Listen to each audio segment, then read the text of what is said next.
Ça sent le bonheur.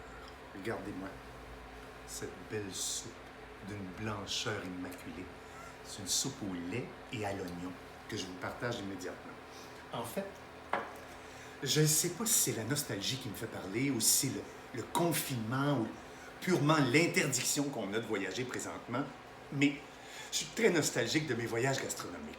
Plusieurs d'entre vous, en fait, le savez déjà, mais j'ai fait beaucoup et je fais des voyages gastronomiques. Présentement, on va reprendre, c'est sûr, éventuellement. J'accompagne des groupes de gourmands, un peu partout à travers le monde, et on apprend sur les cultures, mais par le biais de la gastronomie. Il y a des fois, ça peut être le street food, bien entendu, la cuisine de rue, mais ça peut être aussi des étoilés Michelin. Mais entre tout ça, il y a un spectre extraordinaire et c'est là qui est la rencontre avec l'autre. Je ne sais pas si c'est parce que c'est le premier, mais la Bretagne est toujours très chère en mon cœur. J'ai fait des rencontres extraordinaires et entre autres le chef Jacques Torel qui m'a fait connaître cette recette d'une simplicité désarmante. Étoilé Michelin, Jacques Torel, à La Roche-Bernard en Bretagne, avait une quête, en fait, redécouvrir les goûts de notre enfance avec des trucs simples, des ingrédients simples, et c'est ce que je vous montre aujourd'hui. Vous allez voir, c'est désarmant, mais c'est bon, très peu cher aussi, vous allez voir. 500 g d'oignons, vous faites fondre 30 g de beurre. Je vous donne les ingrédients tout de suite, comme ça, on sera correct. 500 g d'oignons, une pomme pelée et hachée, pas hachée, mais je vous dirais en petits cubes comme ça. 30 g de fenouil émincé, et puis 1 litre de lait, sel, poivre. C'est tout. Et c'était une recette de son enfance, et il voulait absolument qu'on redécouvre ça, puis je suis tout de suite tombé amoureux de cette recette-là. J'ai fait fondre mon beurre, j'ajoute mon oignon que j'ai émincé, et ne vous en faites pas, hein? Prenez l'oignon que vous avez. Moi ici, j'avais de l'oignon espagnol. En fait, voyez-vous, ça prendrait un petit peu plus que ça pour faire la recette. Ça, c'est un peu moins que 500 g. Un petit peu plus. Mais enfargez-vous pas dans les fleurs du tapis. Mettez votre oignon là-dedans, l'oignon que vous avez sous la main, et puis ça va être ça. Sauf l'oignon rouge, bien entendu, qui serait pas, je dirais, qui serait pas bienvenu là-dedans, là, parce que ça marcherait pas. On veut une soupe blanche. J'ai mis mon oignon, je mets ma pomme et mon fenouil émincé. Je vais mélanger tout ça.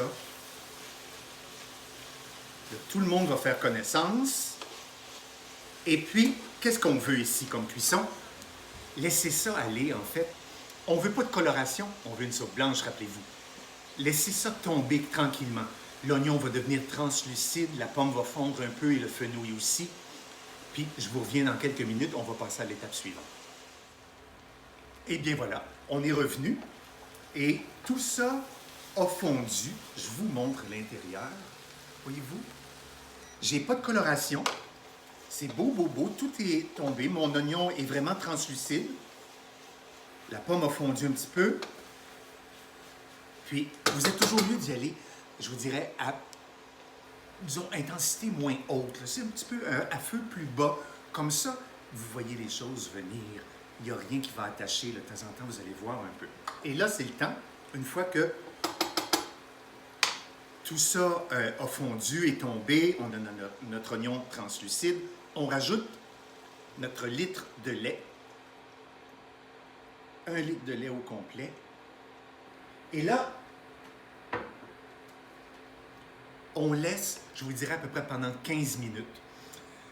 Assurez-vous que votre lait est à température pièce, comme ça, ça va aller plus vite si vous voulez. S'il est froid, c'est sûr que ça va prendre un petit bout de temps avant de repartir le truc, là. C'est un petit détail, là, c'est pas grave. Alors là, je vais attendre que ça mijote. Je vais baisser mon feu un petit peu, et puis je vais laisser ça mijoter. Et puis, vous allez voir, là, il faut juste faire gaffe. Étant donné que c'est du lait, ça peut monter très rapidement. Baissez votre feu. Allez-y tranquillement. Laissez ça mijoter, je vous dirais une quinzaine de minutes. Allez-y, là, vous allez voir. Puis, venez brasser ça de temps en temps. Racler le fond un petit peu parce que le lait a tendance à attacher. Mais si vous y allez à feu doux, il n'y aura pas de souci. Et on se revoit tout de suite. On va le passer au mélangeur et vous allez voir le résultat. C'est bon. À tout de suite. Alors voilà, on y est rendu. Après 15 minutes de cuisson, ça peut varier un petit peu, là, mais c'est grosso modo, c'est ça. On va mettre ça dans notre mélangeur. On vide tout ça dans le mélangeur.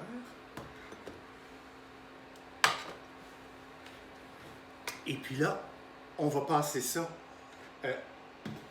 à haute vitesse, en fait, pour en faire une super belle purée. Mais pour vous épargner le bruit, en fait, j'en avais déjà fait une belle quantité ici. Et regardez-moi cette onctuosité et cette blancheur immaculée. Et vous allez voir le goût avec le fenouil et la pomme et l'oignon qui a développé son sucre. C'est vraiment divin. C'est vraiment très bon. Très élégant, très simple. Vous servez un beau bol comme ça. J'ai fait de petits croûtons, des petits croûtons au beurre. Ça pourrait être à l'huile d'olive aussi. Je restais dans le thème, en fait. Et voilà. Ça ici, c'est un bol de réconfort. Et c'est un petit bol de voyage. Pendant quelques minutes, ben, on est en Bretagne. Bon voyage. Au revoir. Merci.